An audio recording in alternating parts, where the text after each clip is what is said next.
I'm Kimberly Jolly from the Fat Quarter Shop, and I'm here with Joanna Figueroa of Fig Tree Quilts. And one of the funny things about Joanna is she's not like a notion lover. Like, she's just got a few she likes, whereas I love notions like crazy and like have like a million of them. And so, you know, she's hanging out at the Fat Quarter Shop, and I'm like, oh my gosh, you got to try this, you got to try this, you got to try this, you got to try this. But she's going to show you today her favorite notions. So show me what you got. So I'm clearly going to go home with more than I came with, but these are the things I came with.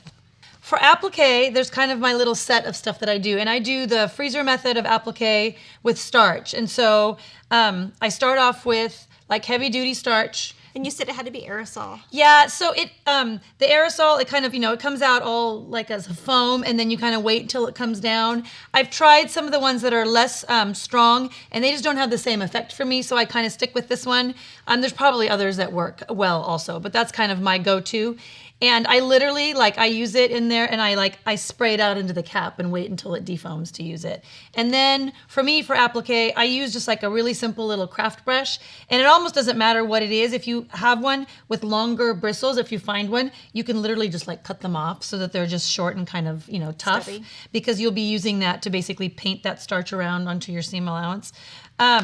I live by freezer paper. I buy this by the roll full. It also comes in great sheets, but it's just, I love it for tracing any kind of, any template, any shape, anything. It's complete, it's see-through, so it's easy to trace. It's way stronger than tracing paper.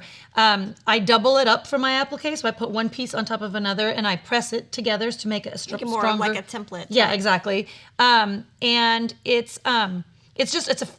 very lightly, when you press it, it very lightly sticks to your fabric, and then it comes right off. You can reuse this. Like, I've done a leaf template that I've probably used like 50 times. Yep. And I just take it off and put it on another one and take it off and use it. And people are like, well, how come you didn't have to make 50 templates? I was like, because with freezer paper, you just use it. And when it starts to fall apart, you throw it out and you make another one. But I love it. And it's so inexpensive. I mean, yes, it is. And it's just, I love it. I highly recommend it. If it's something that you have never tried before, it's not a huge investment, and I really recommend it. I think you'll fall in love with it.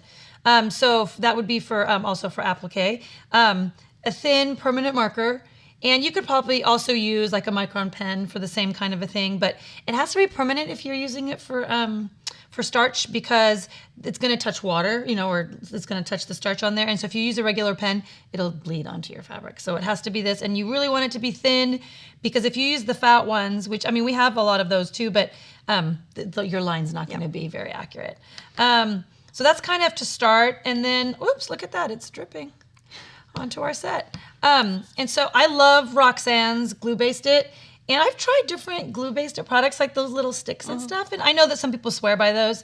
I think probably what I love most about this, because it's just a fairly basic, like a white glue, water-soluble, so it does wash out if you really want it to, but I love this applicator. So I don't know if you saw it dripping, but it leaves tiny little dots, and so if I'm doing applique or something along a stem, I mean, I'll literally just the tiny, tiny little pin dots of it.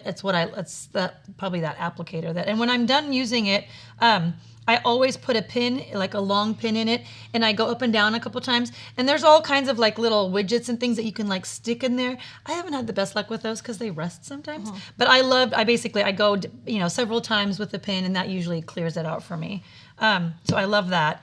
And the other thing I use a lot for applique is straw size 11 needles. It can be size 12, it could be size 10. Why I like them is they're kind of the perfect size for me, and and I know some people hate this, but they bend. And but it's great. I love that. Do you? I use those for binding. For binding, yeah, and because you like they it when they bend. And they're so thin, they just glide through the fabric. And if you have like a really thick, needle, and you're trying to pull, it's like, it takes forever. You're taking forever. I mean, you get these and you're just like boom, boom, boom, binding's done. And binding's like my favorite part of the quilt. So yeah, those Seriously? are what I use. Yes. That's unusual, I think, right? A lot of people, from what I know, I love it. A lot of people get to that point and they're like, none of these quilts are bound because I don't want to finish them. I didn't know that about you. I love them. I'm going to send you my quilts. No. I got to finish mine. All right. But, so I love this. I love the fact that they bend. I use them for applique, and I use them for binding like you do. So I really like those a lot. So that's kind of my applique grouping. This is a tool that I love. it was certainly not originally a quilting tool. They're called Hemostats, and they were literally created, and they're used right now in the medical, like in the ER. They're like they use them like for the sponges, I think, take them in and out in surgery. But they come in different sizes. It has this crazy strong lock, and these little grippy tools. I use it for any time when I have to shove stuffing into something. I love to use it when I have to make a tube of any length, like if it's a stem or a basket handle or something that I know I have to turn, or like, I'm making belts or like headbands for my daughter or something. I mean, you could do the entire width of fabric in one, and you stick that thing in there and it locks, and you pull the entire tube out. It's awesome. It's awesome. This is the longest one. I haven't tried that. They're great. They look a little scary, but they're great. I love these Karen Buckley. I think they're called Perfect Scissors. They come in the small green ones, and I use those. And these are my recent favorites. They're just a little bit bigger, and they're serrated. So I've been using them a lot for wool and for other things where you really want it to have a good grip. Precise. Exactly, precise, and the fabric doesn't slip. So I really like it for that a lot. Ever since I reached that magic age where I have to have glasses for everything. Yeah, it's very sad.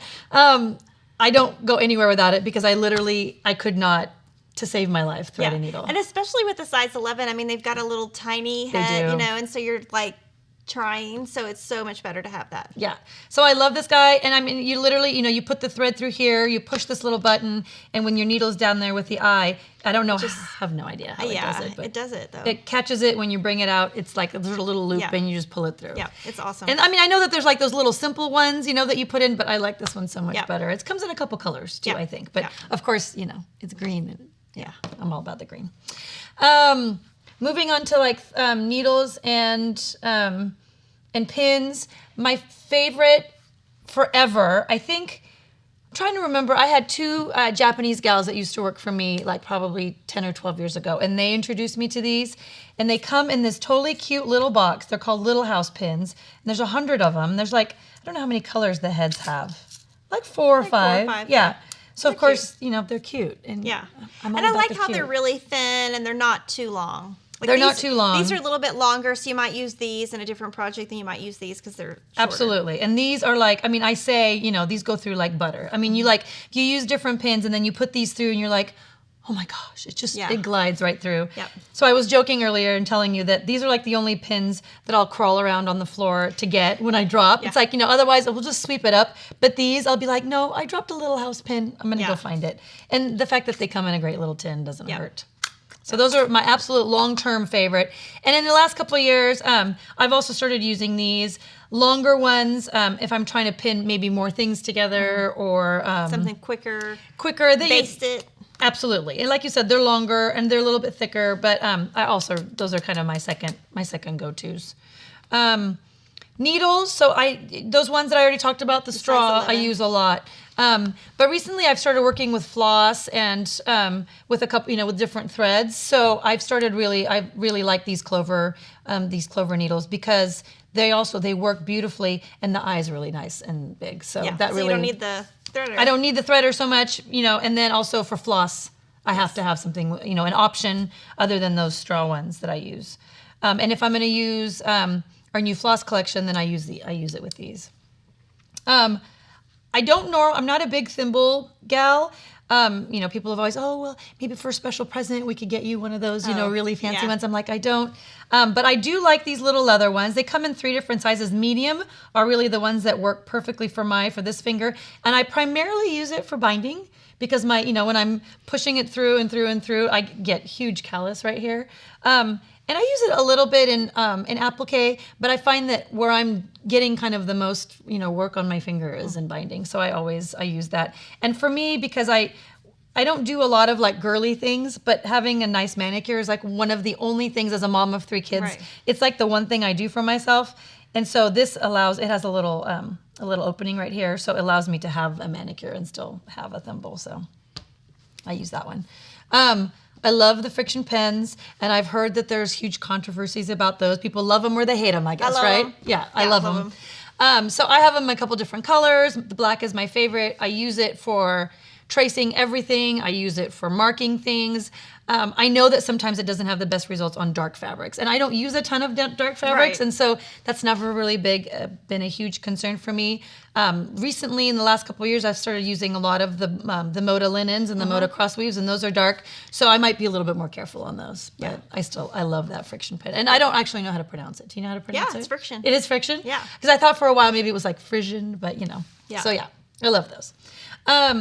For rulers, again, I'm not like tied to one. It's all about the size for me. So my favorite sizes are like the 3x12s and like I think there's one that's like, what, the 4x16 or 4x18. 4x18. So I don't like I have the really big ones. I do use those huge long ones for borders, for trimming borders. Like if I have, like have like a setting that I need, it's set on the side and I need to be able to trim that. I always use the long one. So I have it. And then I have some of the square ones, it's like some of the ones that you love. But I would say probably 90% of the time I use this one or the one that's, the next one up slightly. Because I want to be able to, I don't want it to get caught on the top of my, cutting table. Takes up too much room. Takes up too much room, gets stuck on something. Yeah, and they're great for pre-cuts too. Yes, they are. They're perfect. Which you use on everything. So I do. I love pre-cuts. Pellon, and this is my favorite Pellon to use. It's like 90. Is it 987F? Is that what I told you? I think is the number of it. I don't have it memorized. I think it's 987F. Yeah, it's but it's basically fusible on one side, and I use it for all my. When I do bags, I don't like them to be super stiff. I like them kind of, but I don't want it to be completely floppy on most bags. And so this is it's kind of a great medium. Yeah, it's very smooth. It's very smooth, and it presses. Quality. Yeah, it presses really nicely onto the bag. This is like a total. I can't live without this, and I didn't know that was your color too. Yep, and nobody else uses color 2000 except me. I talk about it all the time, and Seriously? yeah, and everyone's like white, or dark brown, but I love color 2000. Like, that's all I use. It's my favorite color. I use it for everything. I think I piece everything with it. I think before I had my own Aurifil threads that matched in color, I use this for binding. I used it for everything. If I do any of my own quilting and I want the threads to show, I'll use that too. It's literally... It's just perfect. Yeah, it's the perfect color. And so you've got some Aurifil thread boxes, and the first one is your farmhouse, and this is 50 weight, right? Yes, and I love that. And really, it was so funny because when I started working with Aurifil, I loved the idea of having all these colors, but to be completely honest, I didn't necessarily use them until I had them. Yes. And now that I have them, I'm completely addicted to having the colors for the binding. Sometimes I'll change it out if I'm, quilting something and piecing something that's a little bit dark, for purses, for top stitching.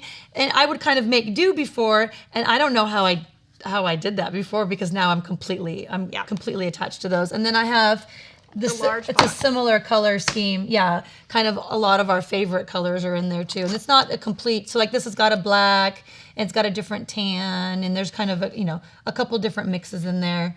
Of the different colors. And then our newest one that's coming out soon matches our new wools, and these are the Aurifloss. And again, I'm sure I'm kind of a sucker for a cute packaging.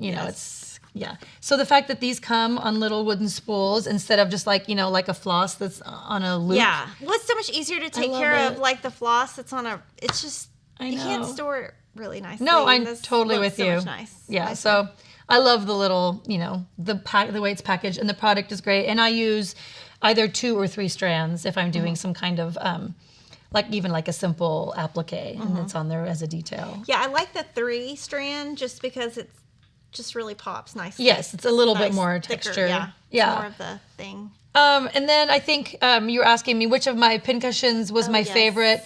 It's hard to pick a favorite because I have so many of them that I love. I have a pumpkin at home that I love. That's kind of like my half, but the mushrooms I think those are called Mushroomville. And I used to go mushroom hunting with my dad when we were little in Poland. And he spent so many years in California trying to find places where you could mushroom hunt. So that was kind of a special little ode to an activity that my dad and I did a lot of. So that's probably my favorite pincushion. Well, thank you so much for sharing all of your notions. I hope that all of you, really enjoyed this video, and make sure to check out all of Joanna's other videos at the Fat Quarter Shop. Thanks so much.